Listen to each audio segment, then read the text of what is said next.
সময় শুনি দিনের বিষয়ে, অনেক ওয়াজ শুনি। এখন তো নেটের যুগ, আমরা যখন খেতে কৃষি কাজ করি তখনও আমাদের মাঝে অনেকেই মোবাইলের মাধ্যমে ওয়াজ ছেড়ে দেয়, ছেড়ে আমরা ওয়াজ শুনি। তো ইসলামের দিনের অনেক বিষয় আমরা জানি, কিন্তু আমরা মানতে পারি না। কি এমন হয় না? নামাজ পড়লে অনেক সওয়াব, মা বাবার খেদমত করলে অনেক সওয়াব, প্রতিবেশীর দেখাশোনা করলে অনেক সওয়াব, এদিনকে দান করলে অনেক সওয়াব, আমরা জানি কিন্তু আমরা মানতে পারি না। এরকম হয় না? তো এই এরকম হওয়ার একটা কারণ হলো শয়তানের ওয়াসওয়াসা। কি একটা কারণ? শয়তানের ওয়াসওয়াসা। শয়তান আমাদেরকে বিভিন্নভাবে ওয়াসওয়াসা দেয়। শয়তান আমাদের সবচেয়ে বড় শত্রু। আমি আগে বলছি এটা, শয়তান আমাদের সবচেয়ে বড় শত্রু। আল্লাহ বলছেন ইন্না শাইতানা লাকুম আদুউন, নিশ্চয়ই শয়তান তোমাদের শত্রু। ফাত্তাখিযুহু আদুওয়া, শয়তানকে তোমরা শত্রু হিসেবে গ্রহণ করো। তো এই শয়তানের একমাত্র কাজ আমাদের ওয়াসওয়াসা দেওয়া। তো যখনই আমরা দ্বীনের পথে আসতে যাই বা দ্বীনের কোনো কাজ আমরা করতে চাই, তো ওই সময় সর্বপ্রথম শয়তান আমাদেরকে ওয়াসওয়াসা দেয়, বিভিন্নভাবে ওয়াসওয়াসা দেয়।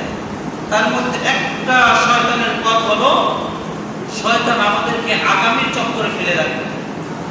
আগামী চক্কর বুঝেন? আজকে মসজিদে আমি দান করতে চাইতেছি, এমন সময় শয়তান আমার ভিতর থেকে একটা আওয়াজ দেয়, আজকে না কালকে দান করিস। এরকম হয় না? আরে ব্যবসা বাণিজ্য আরেকটু উন্নত হোক, তারপরে দান করিস। বেতন আরেকটু বাড়ো, তারপর দান করিস। সামনে রমজান থেকে রোজা রাখিস, সামনের বছর থেকে হজ পালন করিস, সামনের মাস থেকে জাকাত দিস। এই যে সামনের বা আগামীর একটা চক্কর, এই আগামীর চক্করের মাধ্যমে শয়তান আমাদেরকে ওয়াসওয়াসা করতে দেয়। কথা বলেন ঠিক না? এই আগামীর চক্কর হচ্ছে শয়তানের একটা বড় ওয়াসওয়াসা এবং আমাদের অন্তরের একটা বড় রোগ।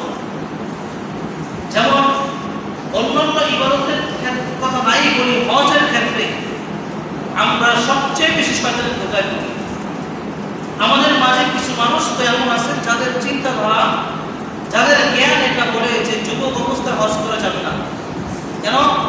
যুবক অবস্থায় যদি হজ করি তারপর তো আবার আমার দ্বারা গুনাহ হতে পারে। কি এটা চিন্তা করি না আমরা? এই চিন্তায় আমরা হজকে বিলম্ব করি। কিন্তু এই অনুমতি আমাকে কে দিল? আমার উপর হজ খরচ হওয়ার পরে 10 বছর 20 বছর দেরি করার অনুমতি আমাকে কে দিয়েছে? আল্লাহ দিয়েছেন এই অনুমতি আমাকে? রাসূল দিয়েছেন? দেন না। কিন্তু এই ওয়াসওয়াসাটা আমাদের অন্তরের মধ্যে সৃষ্টি করে কে? শয়তান। এটা হচ্ছে শয়তানের বড় একটা পদক্ষেপ।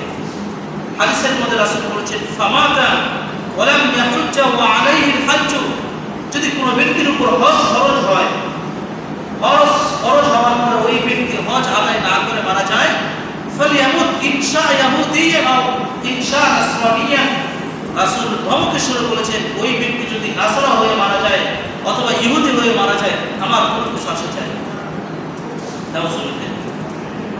চিন্তা করেন, যেই রাসূল আমাদের প্রতি এতটা দয়াবান, আমাদেরকে এতটা ভালোবাসেন, এতটা মহব্বত করেন, কিয়ামতের দিন যখন বাবা সন্তানকে ভুলে যাবে, মা তার ছেলেকে ভুলে যাবে, ভাই ভাইকে ভুলে যাবে, ইয়াওমা ইয়াফিরুল মারউ মিন আখিহি, ভাই ভাইকে পরাগ করবে, উম্মিহি, মা তার সন্তানকে পরাগ করবে। বলেন তো একজন মা তার সন্তানকে কতটুকু ভালোবাসে?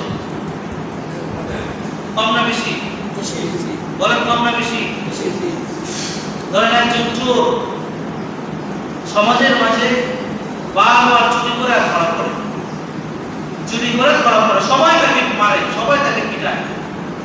কিন্তু যদি কোনো মায়ের কাছে এই সংবাদ যায় যে আপনার সন্তান অমুক জায়গায় চুরি করতে গিয়ে ধরা পড়ছে, কেউ আগে আসুক আর না আসুক, বলে তো মা আসবে কি আসবে না? আসবে কি আসবে না? এতটা দয়াবান সেই মা, ওই মা কিয়ামতের দিন তার সন্তানকে ভুলে যাবে। আল্লাহ বলে উম্মিহি ওয়া আবিহি, যেই বাবা সারা জীবন সন্তানের চিন্তায় তার জীবনকে শেষ করে, ওই বাবা তার সন্তানকে ভুলে যাবে। কিন্তু ওই কঠিন মুসিবতের দিন, যেদিন সমস্ত নবীগণ ইয়া নাফসি বলতে থাকবে, আদম আলাইহিস সালাম বলবে ইয়া নাফসি, হে আল্লাহ আমাকে বাঁচান। ইব্রাহিম আলাইহিস সালাম বলবে হে আল্লাহ আমাকে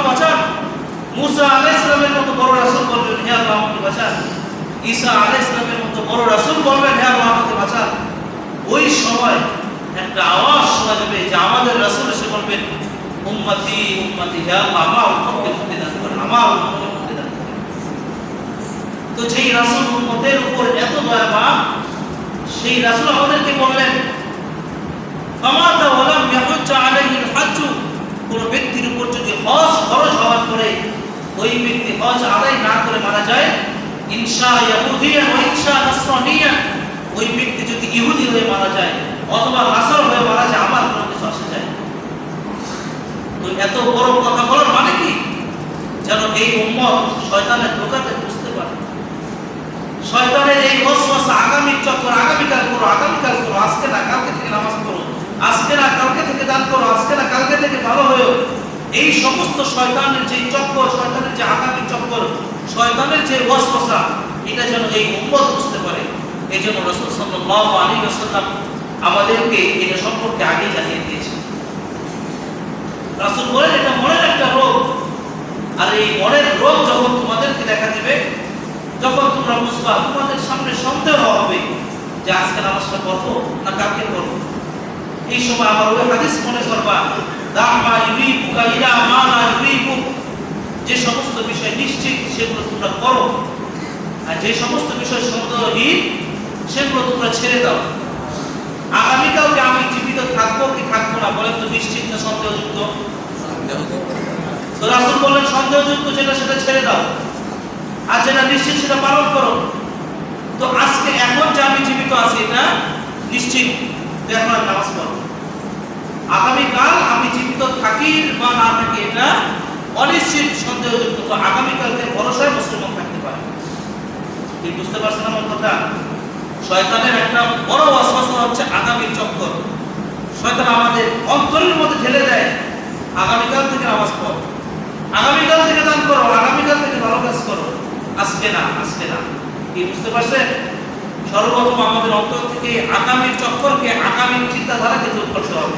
আমরা পারবো তো ইনশাআল্লাহ। বিশেষ করে যারা আমরা যুবক ভাইরা আছি, আমরা চিন্তা